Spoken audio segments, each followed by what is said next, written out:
নমস্কার বন্ধুরা, welcome to learning kit. চলে এসেছি নতুন একটা ভিডিও নিয়ে। আজকের ভিডিওতে আমার কিছু কমেন্ট এসেছিল, সেই কমেন্টের পরিপ্রেক্ষিতে আজকের ভিডিওটা মূলত এনটিপিসি সংক্রান্ত।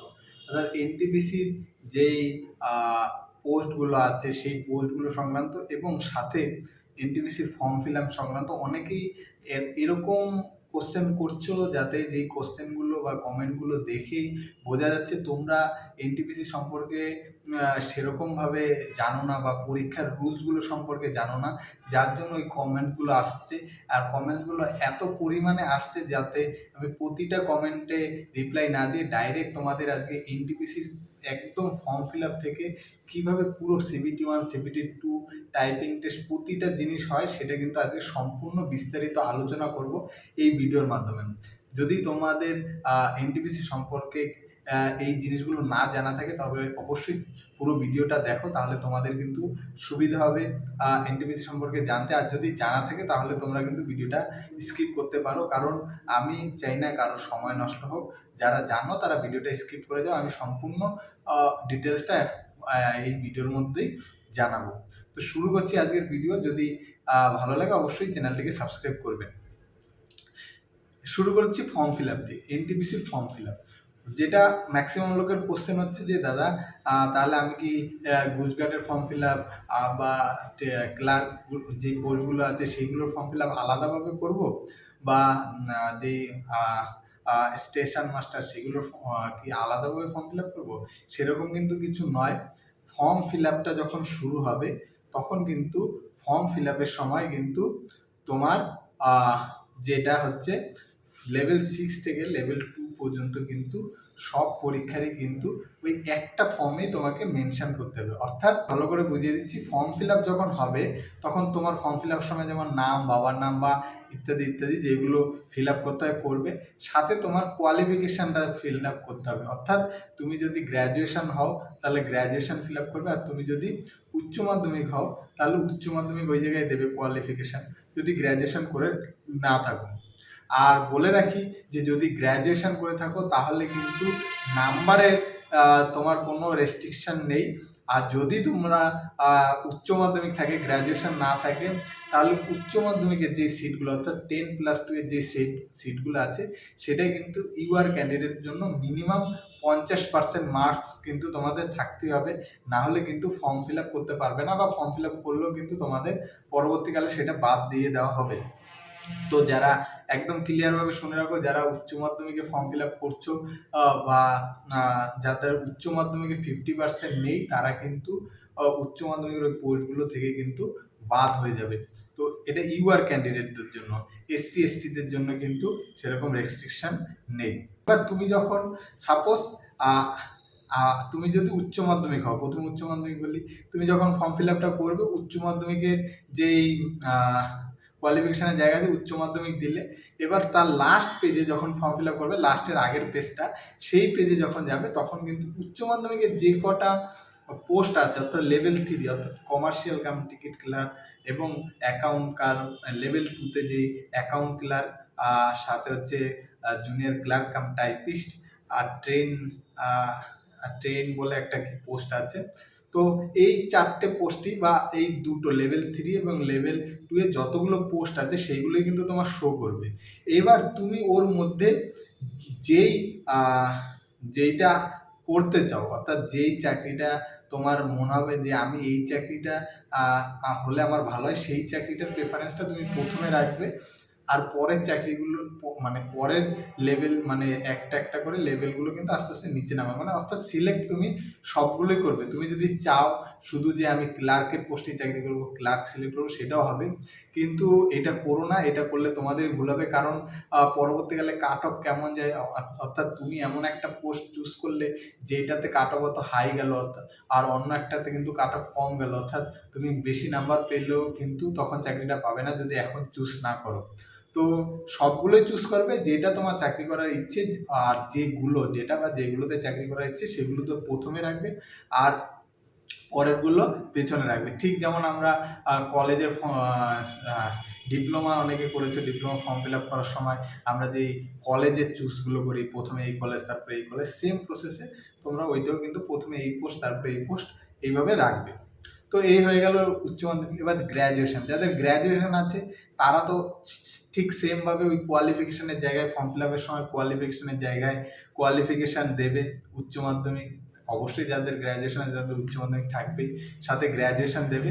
তারপরের পেজে কিন্তু যখন আসবে তখন কিন্তু তোমাদের লেভেল 6 থেকে লেভেল 2 পর্যন্ত যতগুলো পোস্ট আছে সবগুলো শো করবে। অর্থাৎ লেভেল 6-এ এসএম, লেভেল 5-এ কোস্ট গার্ড, লেভেল 5-এ senior clerk cum typist, level 5-এ আরও অনেক পোস্ট আছে, লেভেল 4-এও পোস্ট আছে, সেই সব পোস্টগুলো শো করবে। এবার তোমার ওই পোস্টগুলোর মধ্যে তোমার যেই পোস্টটা মনে হবে যে আমি এই চাকরিটা করতে চাই সেইগুলো উপরে দেবে, আর যেগুলো তোমার মনে হবে যে আমি এগুলো একটু আমার এই ফিল্ডগুলো ভালো লাগে না, তো সেগুলো নিচে দিয়ে রাখবে। কিন্তু দিয়ে রাখবে, এটাই হচ্ছে আমার সলিউশন, মানে আমার তরফ থেকে বলছি। কারণ অনেক সময় হয় তুমি যেটা চাইছো সেটার কাট অফ ক্লিয়ার করতে পারলে না পরবর্তীকালে গিয়ে, কিন্তু যেটা চাইছো না সেটার কাট অফ ক্লিয়ার করে নিলে তাহলে কি তুমি চাকরিটা অন্তত পেয়ে গেলে। কিন্তু তুমি যদি চুজ না করো পরবর্তীকালে কিন্তু চাকরি পাবে না। তো সবগুলোই সিলেক্ট করবে, যেটা তোমার পছন্দ সেটা সামনে সিলেক্ট করবে। আর যাদের মেডিকেলে অর্থাৎ চোখে যাদের প্রবলেম আছে, চোখে যাদের প্রবলেম আছে, একটু ভারী রকমের প্রবলেম আছে, তারা কিন্তু তাদের জন্য কিন্তু এইটা সুবিধা হবে। তারা কিন্তু এসএম বা গুজগার্ড এই পোস্টগুলো কিন্তু ছেড়ে দিতেও পারো, কারণ এই পোস্টগুলো তোমাদের হবে না, বা এই পোস্টগুলো একদম লাস্টে রাখবে। পোস্টগুলো সবচেয়ে বেশি ভালো চাকরি জানি, কিন্তু তোমাদের যেহেতু ফিজিক্যালি প্রবলেম আছে সেটা তো মানে চোখে প্রবলেম আছে সেটা তো ঠিক করতে পারবে না, তো এই পোস্টগুলো একদম নিচে দিয়ে দেবে। আর যে ক্লার্কের বা অ্যাকাউন্টে যে পোস্টগুলো আছে সেগুলো ওপরে দেবে, কারণ চোখ খারাপ থাকলেও ওই পোস্টগুলোতে তোমরা কিন্তু পেয়ে যাবে। তো এই ছিল ফর্ম ফিল আপ। এইভাবে তুমি গ্র্যাজুয়েশন বা উচ্চ মাধ্যমিক হলে তুমি ফর্ম ফিল আপ করতে পারবে। এবার আসি CBT-1। CBT-1 পরীক্ষা কী হবে? CBT-1 পরীক্ষায় কিন্তু তুমি গ্র্যাজুয়েশন হও বা উচ্চ মাধ্যমিক হও, তোমার কিন্তু একটাই পরীক্ষা হবে, ঠিক আছে? প্রথমেই তো তোমার যেহেতু তুমি উচ্চ মাধ্যমিক আছো, তোমার লেভেল 3 থেকে লেভেল 2 যে কটা পোস্ট আছে সেগুলো তুমি সিলেক্ট করলে। আর যদি গ্র্যাজুয়েশন হলে 6 থেকে 2 পর্যন্ত সব কটা পোস্টই তুমি সিলেক্ট করে দিলে। এবার CBT-1 যখন পরীক্ষা হবে, সাপোজ তুমি উচ্চ মাধ্যমিক প্রথমে বললে কি CBT-1-এ তুমি যা নাম্বার পাবে উচ্চ মাধ্যমিক লেভেলে, তুমি যেটা লেভেল 3 আর লেভেল 2 এই দুটো পোস্টের মধ্যে দুটো পোস্টেরও আলাদা কাট অফ ওই জায়গায় দেখাবে। তো তুমি যদি যেই নাম্বারটা পাবে সেই নাম্বার অনুযায়ী ওরা পাশে লিখে দেবে যে তুমি কোন কোন পোস্টের জন্য পাস করেছো, অর্থাৎ কোন কোন লেভেলের জন্য। অর্থাৎ লেভেল 3-র জন্য হয়তো তুমি নাম্বার এরকম পেয়েছো, লেভেল 3-র জন্য তুমি পাস করলে না, লেভেল 2-এর জন্য তুমি পাস করলে, তো ওই জায়গায় লিখে দেওয়া হবে। সেম প্রসেসে যারা গ্র্যাজুয়েশন আছে তাদেরও কিন্তু পাশে লিখে দেওয়া হবে তুমি লেভেল 5, লেভেল 4, লেভেল 3, লেভেল 2 বা লেভেল 6 সবগুলোর জন্য পাস করেছো। বা কারো কারো ম্যাক্সিমাম আগের বছর যেটা হয়েছিল, যারা গ্র্যাজুয়েশন ছিল ম্যাক্সিমাম তারা কিন্তু তিনটে, ম্যাক্সিমাম যারা ছিল তারা তিনটেতে পাস করেছিল। অর্থাৎ লেভেল 5, লেভেল 2, লেভেল 3 এই তিনটেতেই ম্যাক্সিমাম লোক পাস করেছিল। লেভেল 6-এ এবং লেভেল 4-এ কিন্তু সবাই মানে খুব কম লোকই পাস করেছিল। তো এরকম হবে। এবার তুমি যেই কটা লেভেলে পাস করবে CBT-2-তে গিয়ে কিন্তু তোমায় ওই কটা লেভেলের জন্যই পরীক্ষা দিতে পারবে। অর্থাৎ CBT-1 তোমার হয়ে গেল, CBT-1 এইভাবে তুমি পাস করে নিলে। CBT-1-এর পরীক্ষা এক, কোশ্চেনও এক, সেম এক। এবার CBT-2-তে গিয়ে কিন্তু সব লেভেল, অর্থাৎ লেভেল 6-এর জন্য একটা পরীক্ষা হবে, আর লেভেল 5-এর জন্য একটা পরীক্ষা হবে, লেভেল 4-এর জন্য একটা, লেভেল 3-র জন্য একটা এবং লেভেল 2-এর জন্য একটা। মানে সব কটা লেভেলের জন্য আলাদা আলাদা দিন, আলাদা আলাদা পরীক্ষা হবে। আবার এরকমও হতে পারে একটা লেভেলের জন্য 2 দিন পরীক্ষা হতে পারে, অর্থাৎ 6টা শিফটেও পরীক্ষা হতে পারে। সেম প্রসেসে লেভেল ধরো 5-এর জন্য আগের বছর যেমন লেভেল 3-র জন্য একদিনে 3টে শিফটে পরীক্ষা হয়েছিল, অর্থাৎ লেভেল 3-র জন্যই 3টে শিফটে পরীক্ষা হয়েছিল। এইবার বলে রাখি যে এইটার মধ্যে আরেকটা ভাগ আছে যে তুমি যেই জোনে ফর্ম ফিল আপ করবে সেই জোনের কিন্তু লেভেল 3-র কোশ্চেন কিন্তু এক থাকবে, মানে ওই জোনের পুরো লেভেল 3-র কোশ্চেন এক থাকবে।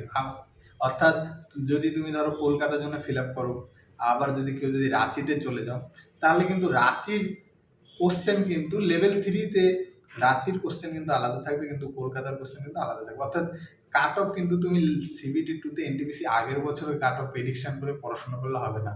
কাট অফ এরকম হবে যে যেই জোনে হয়তো কঠিন কোশ্চেন আসলো, অর্থাৎ একটা জোনে লেভেলে গিয়ে মানে লেভেল CBT-2-তে গিয়ে একদিনই পরীক্ষা হচ্ছে, ওই জোনটা কভার করে নিচ্ছে। ঠিক আছে, মানে ওই এক একটা জোনের জন্য আলাদা আলাদা একটা কোশ্চেন মানে পুরো সেট থাকছে। তাহলে তুমি রাঁচি জোনের সেট আলাদা, কলকাতার জন্য সেট আলাদা। তো রাঁচি জোনে যদি তুমি পাস করে নাও, তাহলে কলকাতার জন্য কিন্তু হয়তো রাঁচি জোনে দেখলে খুব সহজ কোশ্চেন আছে, 80 পেলেও অনেকে পাস করে গেল, কিন্তু কলকাতার জন্য এমন হয়তো কঠিন কোশ্চেন পেলো যাতে হয়তো 40 বা 45 50 পেয়ে অনেকে পাস করে যাবে। তো এই আগের বছরের যে কাট অফ সেটা দেখে কিন্তু এগোবে না। CBT2 কিন্তু একটা ভেরি কমপ্লিকেটেড জিনিস কিন্তু। তো সেটা বলে রাখছি, যার জন্য আমি কিন্তু এনটিপিসির কাট অফ নিয়ে কোনো আলোচনা করি না। হ্যাঁ, CBT1 এর কাট অফ একটা প্রেডিকশন করা যায়, CBT2 এর কাট অফ কিন্তু কোশ্চেন লেভেল না থেকে প্রেডিকশন করা ভীষণ টাফ। কারণ 17টা জনের যদি 6টা করে লেভেল ধরো, আলাদা আলাদাভাবে 6টা লেভেল আলাদা আলাদা সেট হবে। তো বুঝতেই পারছো কত একটা বৃহত্তর পরীক্ষা হচ্ছে। তো আমি আবারও বলি, আগের বারের CBT2 এর কাট অফ দেখে কোনো প্রেডিকশন করবে না, কারণ আমি বলছি আমার চেনা জানা একজন আছে যে লেভেল 3-তে কিন্তু 80 পেয়েছে, লেভেল 2-তে গিয়ে কিন্তু আমাদের জন্যে লেভেল 2-তে গিয়ে সে 47 বা 46-এর মতো পেয়েছে। তাহলে সে কি পড়াশোনায় ঘাটতি ছিল? সেরকম না। লেভেল 2-তে কিন্তু সেদিন খুব কঠিন কোশ্চেন এসেছিল, যাতে যে একটা ছেলে যে 80 পায় সেই ছেলেটাকে কিন্তু 46 বা 47-এ নামিয়ে দিয়েছিল। তো এইটা কিন্তু কোশ্চেনের ওপর পুরো ভ্যারি করেছিল। আবার লেভেল 2-তে এই জন্যে হয়তো 47 48 কাট অফ নেমে গেছিলো। অন্য অন্য অনেকজন আছে যেই জন্যে কিন্তু লেভেল 2 এর কোশ্চেন এতই সোজা ছিল যে যে আপনি 85 পেয়েও আবার চাকরি পায়নি। তো তার জন্যই আমি বলছি যে আগের বারের যে দেখে কিন্তু কোনো প্রেডিকশন করবে না, তাহলে কিন্তু তোমরা ভুল করবে। তোমরা বুঝতে পারবে না যে আগের বছরে হয়তো 50 গেছে, তুমি 60 ধরে পড়াশোনা করলে সেরকম কিন্তু হয় না। পুরোপুরি নির্ভর করে কোশ্চেন সেটটা কিরকম আসছে। তো এই ছিল এনটিপিসির CBT1 CBT2 এর কোশ্চেন। এরপরে CBT2 এর পরে কিন্তু কিছু কিছু পোস্ট আছে, যার জন্য কিন্তু যেমন বুস্ট গার্ড বা স্টেশন মাস্টার, এদের জন্য কিন্তু সাইকো টেস্ট দিতে হয় একটা, সেটাও পুরোপুরি অনলাইন বেসিস। এবং সাইকো টেস্টের জন্য কিন্তু খুব ভালো প্রিপারেশন নিতে হয়। সাইকো টেস্টের মার্কসগুলো কিন্তু এমন জটিলভাবে দেয়, 5টা সেট থাকে, যে সেটে 5টাতে 5টাই তোমার পাস করতে হবে। একটাই যদি ফেল করে যাও, তাহলে কিন্তু তোমার CBT1 বা CBT2 এর যেই পড়াশোনা করেছো সেটা কিন্তু পুরোই বৃথা হয়ে যাবে। তো সাইকো আসছে, সাইকোর পরে মেডিকেল আছে। রেলওয়েতে কিন্তু তুমি শুধু মানে পরীক্ষায় পাশ করলে হবে না, মেডিকেল কিন্তু একটা গুরুত্বপূর্ণ বিষয়। তো মেডিকেল করার পরেই তুমি লোককে জানাবে যে আমি চাকরি পেয়েছি বা কিনা। তার আগে কিন্তু জানালে কিন্তু অনেক সময় অনেকেরই হয়ে গেছে যে মেডিকেলে গিয়ে কিন্তু বাদ হয়ে গেছে। তাছাড়া যে অ্যাকাউন্ট বা সিনিয়র ক্লার্ক বা জুনিয়র ক্লার্কের যে পোস্টগুলো আছে, সেই পোস্টগুলোতে কিন্তু CBT2 এর পরে কিন্তু টাইপিং টেস্ট দিতে হয়। টাইপিং টেস্ট কেমন থাকে? টাইপিং টেস্টে কিন্তু 1500 স্ট্রোক কিন্তু 10 মিনিটের মধ্যে করতে হবে, উইথাউট অ্যানি এরর। যদি এরর হয়, মানে একটা এরর হলে তোমার কিন্তু 10টা স্ট্রোক কেটে দেওয়া হবে। অর্থাৎ তুমি যদি সাপোজ ধরো 10 মিনিটে 20টা 1530টা করেছো 10 মিনিটের মধ্যে। এবার তুমি 4টে জায়গায়, A এর জায়গায় B বা B এর জায়গায় C বা C এর জায়গায় D এরকম গন্ডগোল করেছো, 4টে গন্ডগোল করেছো, মানে তোমার 40 কেটে যাবে। অর্থাৎ 1530 কেটেছো, তার মানে 40 হয়ে 1530 তুমি টাইপ করেছো, তাহলে 40 যদি কেটে যায় তাহলে তোমার কিন্তু 1490 হয়ে যাবে, অর্থাৎ তুমি কিন্তু ফেল করে যাবে। তো টাইপিং টেস্টটা একটা গুরুত্বপূর্ণ বিষয়। যারা ফোকাস ক্লার্ক তাদের কিন্তু এখনও বলছি, টাইপিং কিন্তু এখন থেকেই প্র্যাকটিস করা শুরু করে দাও, নাহলে কিন্তু CBT2-তে গিয়ে কিন্তু টাইপিং টেস্ট দিতে টাইপিং টেস্টটা রেলের ভীষণই কঠিন। কারণ ওই যে কি স্ট্রোকগুলোর কথা বললাম, একবার ভুল পড়ে গেলে কিন্তু কোনো ব্যাক স্পেস কিন্তু কাজ করবে না। অর্থাৎ কম্পিউটারটা ওরা ওইভাবে সেট করে রাখে, কোনো ব্যাক স্পেস কাজ করবে না, অর্থাৎ পুরোপুরি তোমার কিন্তু কারেক্টভাবেই করতে হবে। এই ছিল আজকের পুরো ভিডিওর ডিটেলস। আরও যদি কিছু জানতে হয় এনটিপিসি সম্পর্কে, তবে অবশ্যই চ্যানেলটিকে সাবস্ক্রাইব করুন আর কমেন্ট বক্সে গিয়ে কমেন্ট করুন। আমি তাহলে পরে ভিডিওর মাধ্যমে বা SMS এর মাধ্যমে আপনাদের জানানোর চেষ্টা করব যতটুকু আমি জানি। ভালো থাকবেন, ধন্যবাদ।